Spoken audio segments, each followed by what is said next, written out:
মোৰ ইউটিউব চেনেলত আপোনালোকক স্বাগতম। মই অধিবক্তা দিলবাৰ হোসেন। মই সকলক শুভেচ্ছা জনাই আজিৰ এই পৰ্বটো আৰম্ভ কৰিছোঁ। আজিৰ এই পৰ্বটোৰ বিষয়বস্তু হ'ল যে দখল সূত্ৰে কেনেকৈ ভূমিৰ মালিক হোৱা সম্ভৱ, অথবা ভূমিৰ দখল আছে কিন্তু প্ৰমাণপত্ৰ নাই, তেন্তে কি কৰিব। এক কথাত ক'বলৈ গ'লে ভাৰতীয় দখল সূত্ৰ আইন অনুযায়ী কেনেকৈ সম্পত্তিৰ মালিক হোৱা সম্ভৱ। বন্ধুসকল, এই ক্ষেত্ৰত বহুতো সমস্যা আছে যে ভূমি এডোখৰ দীৰ্ঘদিনৰ পৰা দখল কৰি আছে, কিন্তু সেই ভূমি দখলৰ কোনো প্ৰমাণপত্ৰ নাই।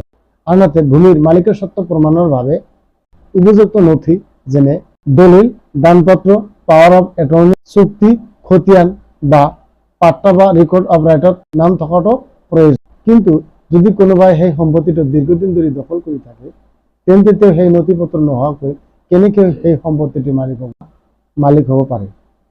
আজিৰ এই ভিডিঅ'টোত এইটো বিষয় লৈ আলোচনা কৰিম। আজিৰ এই ভিডিঅ'টো অতি গুৰুত্বপূৰ্ণ হ'ব, গতিকে ভিডিঅ'টো স্কিপ নকৰাকৈ শেষলৈকে চাই থাকক।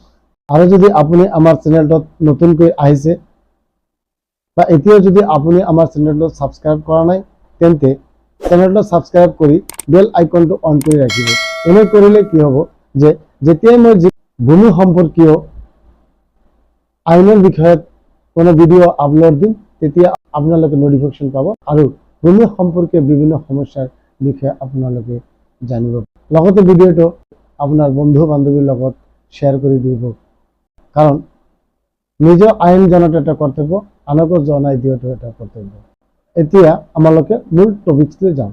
প্ৰতিকূল দখল বা এডভাৰ্ছ পছেছনৰ মতামত অনুযায়ী যদি কোনো ব্যক্তিয়ে বেলেগৰ মালিকাধীন সম্পত্তিৰ দখল 12 বছৰতকৈ অধিক সময় ধৰি ৰাখিব পাৰে, তেন্তে তেওঁ সেই সম্পত্তিটোৰ মালিক হ'ব। এই নিয়ম বা মতামতৰ মূল বিষয়টো হ'ল যে নিজৰ অধিকাৰক আওকাণ কৰি শুই থকা ব্যক্তিক আইনে কেতিয়াও সহায় নকৰে। যদি আপোনাৰ এডোখৰ ভূমি আছে আৰু যদি সেই সম্পত্তিটোত বেলেগক থাকিবলৈ দিছে, তেন্তে এতিয়াই আপোনাৰ সজাগতা হোৱাৰ সময় হ'ল বা সতৰ্ক হোৱাৰ সময় হ'ল, কিয়নো ভাৰতীয় উচ্চতম ন্যায়ালয় বা সুপ্ৰিম কোৰ্ট অফ ইণ্ডিয়াই 2019 চনত ইন্দ্ৰ কৌৰ গ্ৰেৱাল বনাম মনজিত কৌৰ গোচৰত প্ৰতিকূল দখল বা এডভাৰ্ছ পছেছনৰ বিষয়ে এটি গুৰুত্বপূৰ্ণ ৰায়দান দিছে। এই গোচৰটোত প্ৰতিকূল দখল বা এডভাৰ্ছ পছেছনৰ প্ৰতি থকা সকলো সন্দেহ দূৰ কৰি এটি স্পষ্ট ৰায়দান দিছে যে যদি কোনো ব্যক্তিৰ কোনো স্থাবীয় সম্পত্তিৰ 12 বছৰতকৈ অধিক কাল দখলত থাকে, তেন্তে তেওঁ সেই সম্পত্তিৰ মালিক হ'ব পাৰে।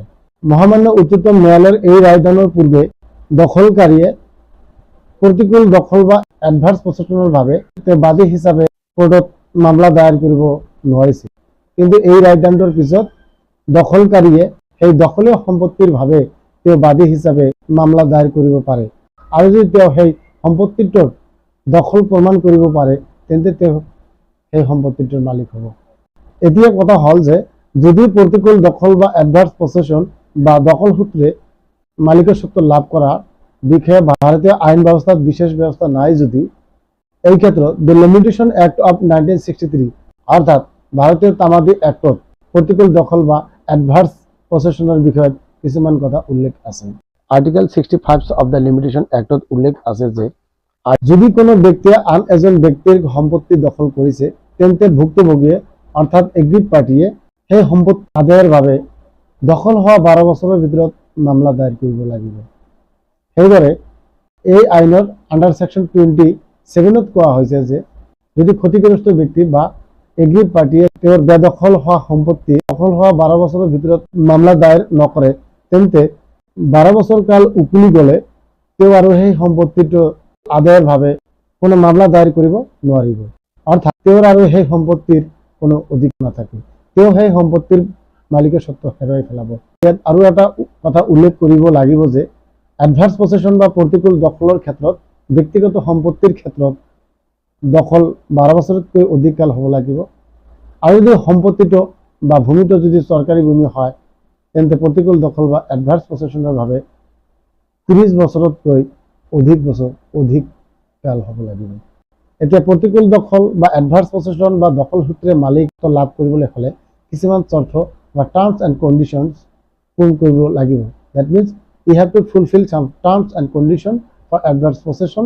তার ভিতৰত প্ৰথমটো হ'ল যে দখলীয় সম্পত্তিটো প্ৰকৃতিৰ দখল থাকিব লাগিব, অকল সম্পত্তিটোৰ খাজনা আহি ক'লেই নহ'ব যে সম্পত্তিটোৰ দখল আছে। সেই সম্পত্তিটোৰ প্ৰকৃতি দখল থাকিব লাগিব, সম্পত্তিটোৰ একচুৱেল পজিশ্যন থাকিব লাগিব, লগতে সম্পত্তিটোৰ ব্যৱহাৰ কৰি থাকিব লাগিব। That means use of property. সম্পত্তিটো অকল দখল থাকিলে নহ'ব, সম্পত্তিটো যিয়ে দখল কৰিছে সেই সম্পত্তিটো দীৰ্ঘ সময় ধৰি বা 12 বছৰতকৈ অধিক কাল সেই সম্পত্তিটো ব্যৱহাৰ কৰি থাকিব লাগিব। প্ৰতিকূল দখল বা এডভাৰ্ছ পছেশ্যনৰ আৰু এটা চৰ্ত হ'ল সেই দখল সম্পৰ্কে ওচৰ চুবুৰীয়া জনাজাত বা অৱগত থাকিব লাগিব আৰু সেই দখলটো এটা অবিৰত আৰু নিৰ্দিষ্ট সময়লৈকে থাকিব লাগিব। অৰ্থাৎ সেই সম্পত্তিটো এবছৰৰ কাৰণে দখল কৰিছে, আকৌ দখল এৰি দিছে, আকৌ 2 বছৰৰ পিছত কৰিছে, এনেধৰণৰ দখল কৰিলে নহ'ব। সম্পত্তিটো এটা দীৰ্ঘ সময় ধৰি একেৰাহে দখল কৰি থাকিব লাগিব, অন্যথা এডভাৰ্ছ পছেশ্যন বা প্ৰতিকূল দখলৰ মামলা দায়েৰ কৰিব নোৱাৰিব। দখল প্ৰকৃত মালিকৰ বিপৰীত হিচাপে থাকিব লাগিব। প্ৰতিকূল দখল বা এডভাৰ্ছ পছেশ্যনৰ আৰু এটা গুৰুত্বপূৰ্ণ চৰ্ত হ'ল যে সেই দখল শান্তিপূৰ্ণভাৱে হ'ব লাগিব, বলপূৰ্বকভাৱে দখল কৰিলে নহ'ব। আইনত আছে যে অন্যৰ ভূমি বলপূৰ্বকভাৱে বেদখল কৰাটো আইনভাৱে দণ্ডনীয় আৰু আইনত বলপূৰ্বকভাৱে সম্পত্তিৰ বেদখল প্ৰমাণ হ'লে জেলৰ লগতে জৰিমনা হ'ব পাৰে। গতিকে দখল শান্তিপূৰ্ণভাৱে হ'ব লাগিব। বলপূৰ্বকভাৱে দখল হ'লে সেই ক্ষেত্ৰত প্ৰতিকূল দখল বা এডভাৰ্ছ পছেশ্যনৰ প্ৰযোজ্য নহ'ব। আৰু দখলটোৰ বিষয়ে প্ৰকৃত মালিকে অৱগত থাকিব লাগিব। প্ৰকৃত মালিক যদি সেই দখলটো সম্পৰ্কে কোনো অৱগত নাথাকে এই ক্ষেত্ৰত প্ৰযোজ্য নহ'ব। এতিয়া অকল চৰ্তবোৰ পূৰণ কৰি নহ'ব, প্ৰতিকূল দখল বা এডভাৰ্ছ পছেশ্যনৰ কিছুমান এক্সেপশ্যন বা ব্যতিক্ৰম আছে। যেনে সেই সম্পত্তিটো যদি এটি নাবালকৰ সম্পত্তি হয় এই ক্ষেত্ৰত প্ৰতিকূল দখল বা এডভাৰ্ছ পছেশ্যন প্ৰযোজ্য নহ'ব।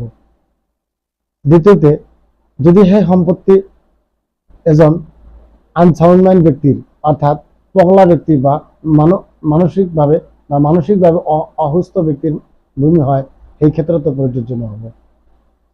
লগতে ভূমিৰ প্ৰকৃত মালিক যদি ভাৰতীয় সশস্ত্ৰ বাহিনীত বা ইণ্ডিয়ান আৰ্ম ফ'ৰ্চত ছাৰ্ভিচ কৰা ব্যক্তি হয় বা সেৱা আগবঢ়োৱা ব্যক্তি হয় এই ক্ষেত্ৰতো প্ৰতিকূল দখল বা এডভাৰ্ছ পছেশ্যন প্ৰযোজ্য নহ'ব। লগতে দখলটো যদি পাৰ্ট পাৰফৰ্মেঞ্চ অৰ্থাৎ আংশিক সম্পাদনৰ বাবে হয় এই ক্ষেত্ৰতো প্ৰযোজ্য নহ'ব।